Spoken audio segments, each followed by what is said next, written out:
Pakistan cricket at its best. 1 minute down, next minute up.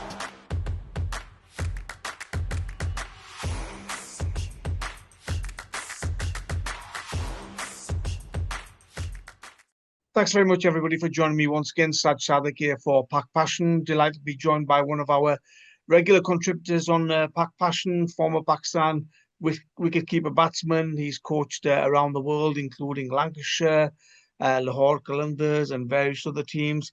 He's worked for the ECB in various roles as well, and he's currently the Germany head coach. Delighted to be joined by Atiq-uz-Zaman. Atiq bhai, hope you're well. Assalamualaikum, Saeed bhai. I'm very well. How about you? Yeah, not too bad. Thank you very much. Atiq bhai, where else to start than India versus Pakistan? Pakistan were just outclassed, weren't they, in every department? Pakistan have been outclassed by India in every department since last 14-15 games. They played in ICC tournaments or Asia Cup and stuff like that.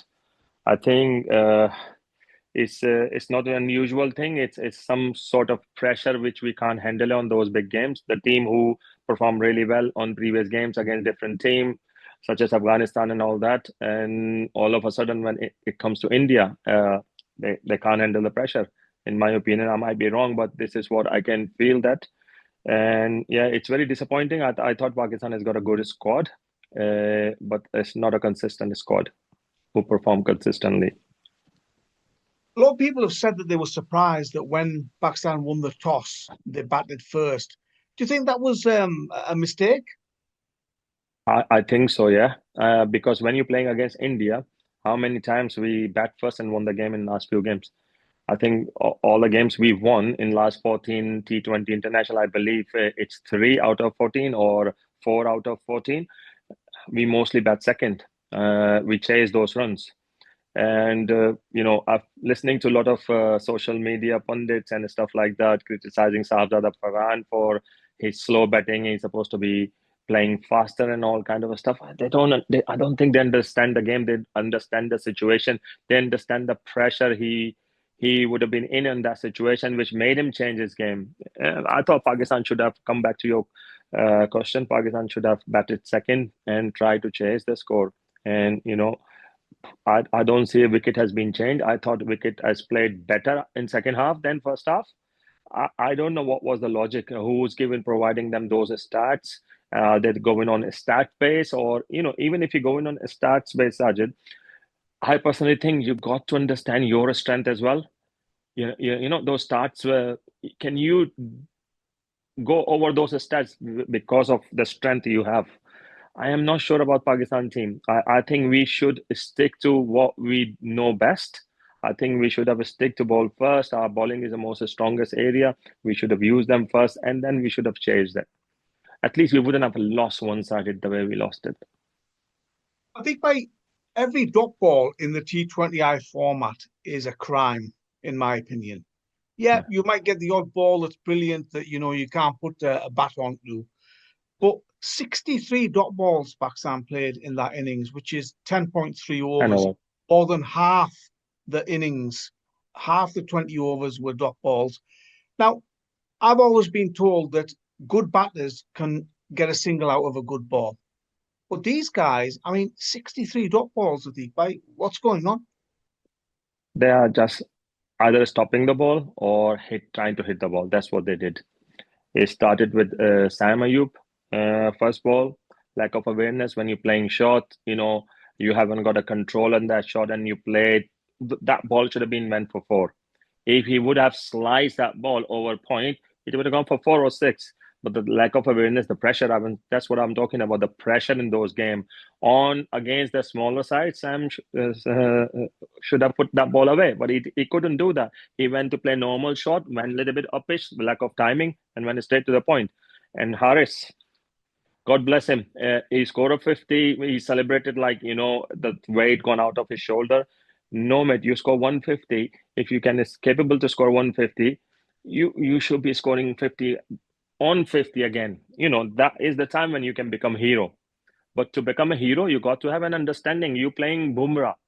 How many batsmen in the world have bullied Bumrah? No one. I understand this. The only player who played well against Bumrah is Babar Azam. He wasn't in the team. And then you try to bully him. You got to have an understanding and, your game plan.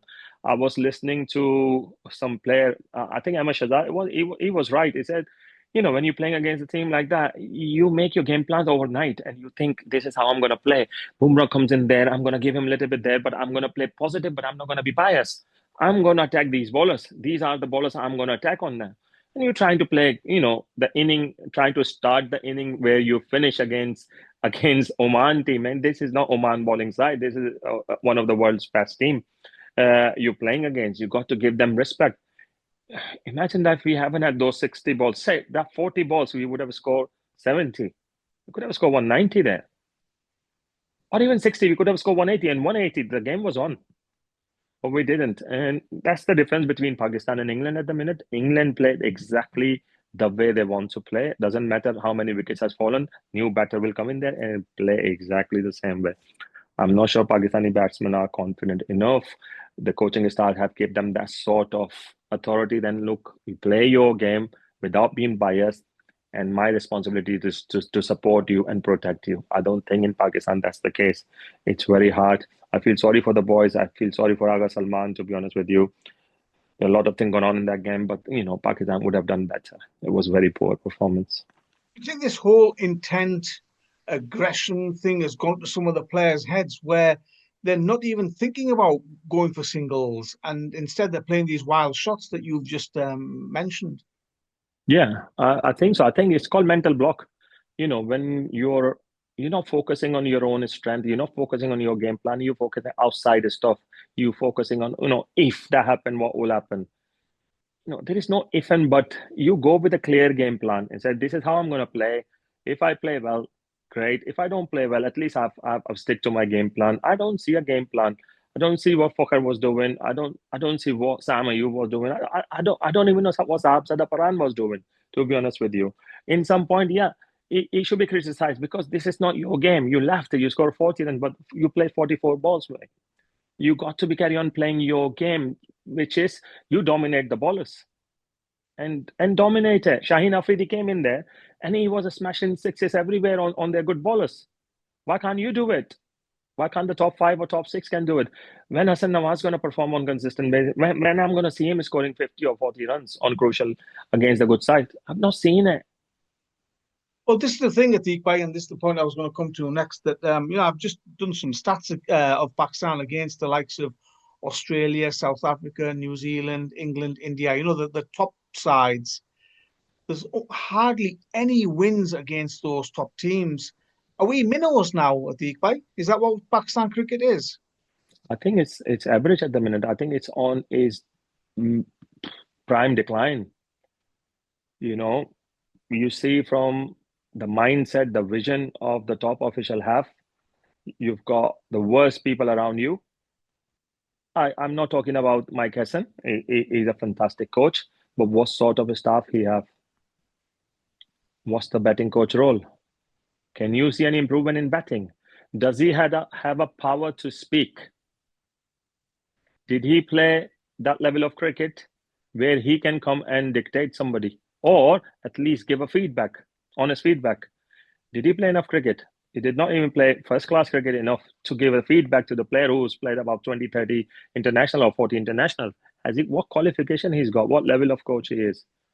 But he's the batting coach of Pakistan men's team. This is how these all tell you the stories about why we're in decline. You won't see these kind of average and mediocre people around in the high performance and the top level environment in other countries in the world. Even you see Sri Lanka, Bangladesh, and they all got top squad there, top supporter staff there. They try their best to bring the best people in there. Pakistan's got same people, same analyst, same physio, same trainer, same batting coach, all mediocres. So if you have mediocre people around you, you become mediocre, and then the performance become mediocre as well. And this is what Pakistan team showing at the minute. And it's very sad. People might think, I've sit there criticize, or we sit there criticize all the time in Pakistan, but we get hurt. We are Sajid, we are Pakistani, we born there, and we love our country and we love our team, and we want them to perform well. But the way everything getting operated is not good enough. I've had a lot of messages since the India defeat, I think, and a lot of the messages are saying that, forget about pressure, forget about the coaches, forget about the PCB. They're saying that the players are simply not good enough. They're good against Omans and, the UAEs and Hong Kongs and teams like that. But when it comes up against the stronger, the better, the more organized teams, the better fielding units, these guys are simply not good enough. Is that a fact? I think the players I, are not good enough. I think so. Tell me one player who can have a bullet arm from the boundary in Pakistan team. I can't see anybody. Tell me somebody who done an amazing catch on consistently, like what that guy called in New Zealand team. Uh, he had about 50 or 60 those kind of unbelievable catch. Can we name anybody in Pakistan? We've got people we have to hide on certain places. They've got Jasprit Bumrah fielding on the point, one of the strongest position and key position. He was fielding on point and he took a catch there. Can we do that with Haris Rauf or Shaheen Afridi? Can we put them on a point? No. Our fielding's gone downhill. I'm not sure about fitness. There's one thing I noticed: the clothing we are wearing, Sajid. People might be thinking I'm biased. When Pakistani players are sweating, you can see the sweat dripping down in their shirts because they're playing in Dubai and they're wearing a shirt which could be very good in England. Yeah, it's not even a dry fit. You watch Afghanistan, I don't see anybody sweating. It does not mean they're not sweating. They are sweating, but they've got a dry fit. It sweats and it's dry straight away. Other teams, and then Pakistan, Fahim Ashraf, I was watching it. Looked like he done a marathon. 5, 6 over he batted, and I thought he'd done a marathon. And if you notice these things in the next games, you will know what I'm talking about. Even the mentality from the small area of the kit organization is not good enough. So how you're going to translate those mentality kind of a vision in Pakistan national team? You want to be world champion? We're not even good enough to win the Asia Cup. Never mind, we know world champion. I hope Pakistan win the Asia Cup. I hope Pakistan go. I'm hoping they at least play a final. And when the final comes in, inshallah, Pakistan will beat India if India comes in there. And but I'm saying this team is not consistent because we need to change our vision. We need to change our mentality from every department which belongs to cricket in Pakistan Cricket Board. Until then, I'm really sorry. This is what we're going to witness. Iqbal, you've coached at all different levels. You've been a head coach of many teams around the world. If you're in that dressing room, put yourself in Mike Hesson's shoes now. You could be playing against India in the Super Four, maybe in the final if Pakistan reach there, and that's a big if the way they're playing at the moment. What do you say to the team? What do you say to the squad? How can they bounce back when they face India again, if they face them? Look, what I will say with the squad is, look, T20 cricket game is a game of luck. Obviously, it's a game of a skill. You have got a skill. Trust your skill and try to do the basic process, the basic mentality, the way we want to play. Try to execute those things as better as possible. Leave the result on me. If we lose it, I'll take it. If we win it, I will put you forward. The coach has to give the confidence to the player and say, just go and play like you're playing against Oman. Don't think you're playing against Bumrah. Don't think you're playing against, you're just playing against that white ball which coming out of the hand. And forget who's delivering that white ball. Be your best on your day. If we feel we'll stop every single, we will convert 2 into 1s, we will convert 1 into 0s. We will get 1 run out, direct hit. We will stop every boundary if we can stop it. Simple. Just keep the basic process right and then leave the rest on the luck. If you have to win, you will win it, but you have to do a process right as well. If you start thinking about public, you start thinking about media, handshake, and these kind of all this stuff and war and stuff like that, everything's going to get in your head and you're going to forget your basic process, which requires to win the game. And I'll just give them confidence. I'll keep them relaxed, maybe do a very nice team meal or take them to some adventure before the match of India so they forget everything and then they just enjoy their time and they go with a fresh mindset in the morning or in the evening for that game. Just on the India thing, do you think it's a mental block that when they come up against India, it's almost like they've lost before they've even entered the field? I think so. I'm sure every time when we play against India, we had our local coaches most of the time. And I can see that they can put the pressure on the players that said, you can become a hero if you perform today. You're already putting so much pressure on your players. You just have to keep them relaxed. You just have to tell them, guys, listen, we're playing a game of cricket. If we lose. But just try to be yourself. Try to be best and all that. I'm sure Mike hasn't doing exactly the same thing. He's a fantastic coach and he's not putting pressure on the players. But the other people around them have to buy into the same mentality. The communication is important. When the batsmen go into bat, you got to help them how to be relaxed. You sit in there when anxiety kick it in, and then you don't know how to relax. You're gonna go there with a mental block anyway. And then if it's your day, you will score. If it's not your day, you will get out. You need to have a clear plan what you're going to do, and then try to execute the plan. Plan should be depending on the capability of our players. If our players are capable to execute those plans or not. If not, just keep the plan a little bit different or moderate those plans and take it from there. I don't think Indian team are so extraordinary. If Indian team has got no Rohit Sharma, no Kohli, it's a great advantage for any team.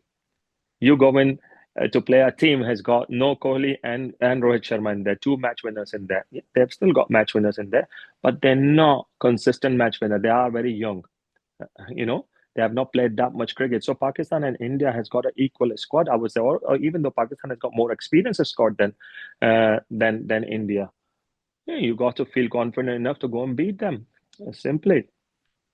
Finally, Atiq, you mentioned handshakes. What did you make of the no handshake at the toss and no handshakes after the game? At the end of the day, we know what's going on between India and Pakistan, but it's a game of cricket, isn't it? Disgrace, I will say. It's ICC is not doing anything about it. It's it's a lack of leadership in there. I don't want to criticize ICC and put myself into the trouble because I am a part of ICC associate member, and I don't want to put so much in there. But it's absolutely disgraceful. Same Surya Kumar as shaking hands with Aga Salman 2 days ago when they had a press conference or something like that. He shook hands in there, and why everything has been changed. Players, to be honest with you, I would not complain about the players because they've been dictated. They've been told what to do. Even though there are video going there when the Yadav or something, he clapped after Pakistan national anthem. This is called a sportsman spirit, and people has got it, but other people have to stop themselves in there. Same here, Irfan Pathan, who has refused to play against Pakistan legend side, is doing commentary in the same box as Wasim and Waqar. Okay, if I was Wasim and Waqar, I will not shake hand to them either. I will get out of that tournament. Seriously, if I was there doing commentary with these guys, I would leave after yesterday's incident. It was disgrace. I think cricket should be different with politics and whatever happening between the government. You either play together. If you play it, you follow all the spirit of cricket, or you don't play at all. There is no midway. Well, I think, mate, always a pleasure listening to your views, and hopefully we'll catch up at the end of the Asia Cup when Pakistan have won the tournament. Inshallah. Thanks, Atiq, mate. Take care. Thank you. Thank you.